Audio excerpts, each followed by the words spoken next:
வணக்கம் நண்பர்களே. கலியுக மந்திரா சேனலுக்கு உங்கள் அனைவரையும் அன்போடு வரவேற்கிறேன். இன்று நாம் காணவிருப்பது பலரும் அறிய விரும்பிய மிகவும் சக்தி வாய்ந்த ரதிப்பிரியா யட்சினியின் உபாசனை முறைகள். யட்சினி உபாசனைகள் என்பது சித்தர்களால் ரிஷிகளால் போற்றப்பட்ட ஒரு இரகசிய மார்க்கம். இதில் தூய்மையான பக்தியுடனும் ஆச்சாரியரின் வழிகாட்டுதலுடனும் மட்டுமே வெற்றி பெற முடியும். இந்த உபாசனையின் பலன்கள் என்ன? எப்படி இதை தொடங்க வேண்டும்? என்னென்ன விதிகள்? எல்லாவற்றையும் இந்த காணொளியில் முழுமையாக தெரிந்து கொள்வோம். யார் இந்த ரதிப்பிரியா யட்சினி? சௌந்தரியம், கவர்ச்சி, அதிர்ஷ்டம் மற்றும் கலைகளுக்கு அதிபதியான மன்மதன் ரதி தேவியுடன் தொடர்புடையவள். இவர் அதிதீவிர வசீகர சக்தியையும் சர்வ காரிய சித்தியையும் வழங்கக்கூடியவர். இந்த உபாசனையை முறையாகச் செய்பவருக்கு கிடைக்கும் பலன்களை பார்ப்போம். பார்ப்போர் அனைவரையும் கவரும் சக்தி. தொழில், சமூகம் என அனைத்து தளங்களிலும் மரியாதை கூடும். எதிர்பாராத வழிகளிலும் தொழில் ரீதியாகவும் செல்வம் சேரும். இசை, நடனம், ஓவியம் போன்ற 64 கலைகளில் விசேஷ ஞானம் உண்டாகும். சர்வ காரிய சித்தி அடையும் வல்லமை உண்டாகும். வாழ்வில் ரசனை, சந்தோஷம், அமைதி பெருகும். ஆனால் ஒரு விஷயம் நினைவிருக்கட்டும், இவரை அணுகுபவர்கள் தூய எண்ணத்துடனும் ஒழுக்கத்துடனும் மட்டுமே அணுக வேண்டும். தவறான எண்ணத்துடன் அணுகினால் உபாசனையின் பலனை இழக்க நேரிடும். யட்சினி உபாசனை என்பது ஒரு கடுமையான தவமுறை. இதை தொடங்குவதற்கு முன் சில அடிப்படை விதிகளை பின்பற்ற வேண்டும். இந்த உபாசனையை ஒரு தகுதி வாய்ந்த ஆச்சாரியரின் நேரடி வழிகாட்டுதலுடன் தான் தொடங்க வேண்டும். குருவின் அனுமதி இல்லாமல் செய்வது உசிதமல்ல. உபாசனை தொடங்கும் நாள் முதல் உடல், மனம், வாஸ்து என அனைத்தையும் தூய்மையாக பராமரிக்க வேண்டும். சுத்தமான ஆடையை அணிய வேண்டும். உபாசனை காலத்தில் அசைவம், வெங்காயம், பூண்டு போன்ற தாமச உணவுகளை தவிர்க்க வேண்டும். எளிய சாத்வீக உணவை மட்டுமே உண்ண வேண்டும். இந்த உபாசனையின் போது பிரம்மச்சரியத்தை கடைபிடிப்பது மிக மிக அவசியம். இந்த விதிகளை உறுதியாக கடைபிடிக்க முடியாதவர்கள் உபாசனையை தள்ளி வைப்பதே நல்லது. உபாசனைக்கு ஏற்ற நேரம், இடம் மற்றும் பொருட்கள் என்னவென்று பார்ப்போம்.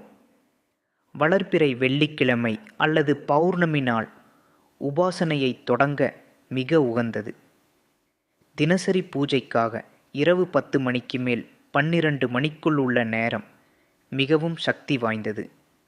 தனிமை, அமைதி நிறைந்த ஒரு இடத்தை உபாசனைக்கு தேர்ந்தெடுக்கவும். அந்த இடத்தை மற்றவர்கள் பயன்படுத்தாதவாறு பார்த்து கொள்ள வேண்டும். செம்மறியாட்டு தோல் அல்லது கம்பளி ஆசனம், ஆடுதோல் கிடைக்காவிட்டால் சிவப்பு அல்லது வெள்ளை கம்பளி ஆசனம். நெய்யால் ஏற்றப்பட்ட ஒரே முகம் கொண்ட தீபம். இனிப்பான பால், ஏலக்காய் சேர்த்த இனிப்பு பலகாரம். செவ்வாழை, மல்லிகை, ரோஜா போன்ற நறுமண மலர்கள் மிக உகந்தது. இப்போது இந்த உபாசனையின் மிக முக்கியமான பகுதிக்கு வருகிறோம். மூலமந்திரம் மற்றும் அதன் ஜபவிதி. முதலில் ஆச்சாரியரின் வழிகாட்டுதலுடன் குரு வணக்கம் மற்றும் விநாயகர் வணக்கத்தை முடித்து கொள்ள வேண்டும். அதன்பின் உபாசனை செய்யப்போகும் நோக்கத்தை சொல்லி சங்கல்பம் செய்த பின் மூல மந்திரத்தை உச்சரிக்கத் தொடங்க வேண்டும். ரதிப்பிரியா யட்சினி மூல மந்திரம்: ஓம் க்ளீம் ஹ்ரீம் ஐம் ஸ்ரீம் க்ளீம் ரதிப்பிரியா யக்ஷினி மம வசமாய வசீகரி சர்வ காரியம் சாத்திய சாத்திய ஸ்வஹா. ஓம் க்ளீம் ஹ்ரீம் ஐம் ஸ்ரீம் க்ளீம் ரதிப்பிரியா யக்ஷினி மம வசமாய வசீகரி சர்வ காரியம் சாத்திய சாத்திய ஸ்வஹா. இந்த மந்திரத்தை உங்கள் குருவிடமிருந்து உபதேசம் பெற்ற பிறகு மட்டுமே உச்சரிக்க வேண்டும். அதன் உச்சரிப்பு, ஓசை, பிரயோகம் பற்றி குரு மூலமாக மட்டுமே அறிந்து கொள்ள வேண்டும். தினசரி குறைந்தது 108 முறை முதல் 1008 முறை வரை ஜெபிக்க வேண்டும். உபாசனை காலம் உங்கள் குருவின் வழிகாட்டுதல் படி 21 நாட்கள் அல்லது 48 நாட்களாக இருக்கலாம்.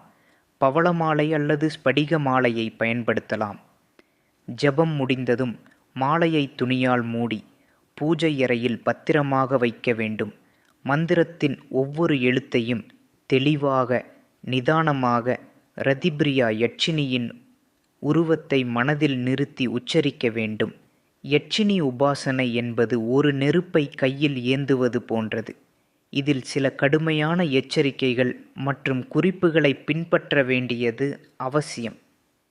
நீங்கள் இந்த உபாசனையை செய்வதை உங்கள் குருவை தவிர வேறு எவரிடமும், உங்கள் மனைவி அல்லது குடும்ப உறுப்பினர்களிடம் கூட கூறக்கூடாது. இரகசியம் காப்பது உபாசனையின் வெற்றிக்கு அடிப்படை. உபாசனை காலத்தில் பெண்கள் வீட்டு விளக்கானால் அந்த நாட்களை கணக்கில் எடுத்து கொள்ளாமல் மீண்டும் சுத்தமான பிறகு விடுபட்ட நாட்களின் ஜெப எண்ணிக்கையை செய்து முடிக்க வேண்டும்.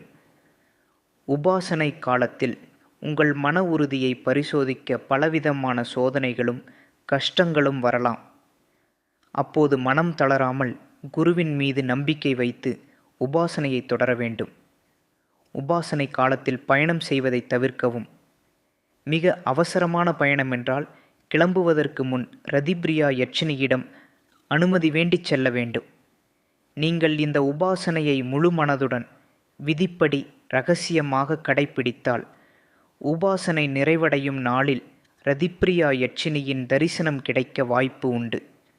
தரிசனம் என்பது உங்கள் மனதிற்குள்ளும் இருக்கலாம், அல்லது கனவிலும் இருக்கலாம், அல்லது கண்முன்னே ஒரு கவரும் அழகிய பெண் வடிவிலும் இருக்கலாம்.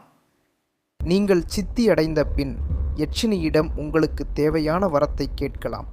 அது நியாயமானதாகவும் பொதுநலனுக்காகவும் இருப்பது உசிதமானது. உபாசனை சித்தியடைந்த பின் தினமும் ஒரு குறிப்பிட்ட எண்ணிக்கை மந்திர ஜபத்தை குறைந்தது வாழ்நாள் முழுவதும் தொடர வேண்டும். உபாசனை முடிந்த பின்பு ஒரு சில நல்ல காரியங்களுக்கு, உதாரணமாக ஏழைகளுக்கு அன்னதானம் செய்வது, வஸ்திர தானம் செய்வது போன்ற தர்ம காரியங்களில் ஈடுபடுவது உபாசனையின் பலனை நிலைத்திருக்கச் செய்யும். ரதிப்பிரியா யட்சினி உபாசனை என்பது ஒரு உயர்வான, அதே சமயம் மிகவும் கடுமையான மார்க்கம். இதை ஒரு விளையாட்டு போலவோ சோதனை முயற்சிக்காகவோ செய்யாதீர்கள். உங்களுக்கு இந்த உபாசனையில் முழு ஈடுபாடு இருந்தால், இதை முறையாக தொடங்க விரும்பினால், அல்லது உங்கள் தனிப்பட்ட ஜாதகப்படி இந்த உபாசனை உங்களுக்கு பலனளிக்குமா என்பதை தெரிந்து கொள்ள விரும்பினால் எங்களை தொடர்பு கொள்ளலாம். நன்றி, வணக்கம்.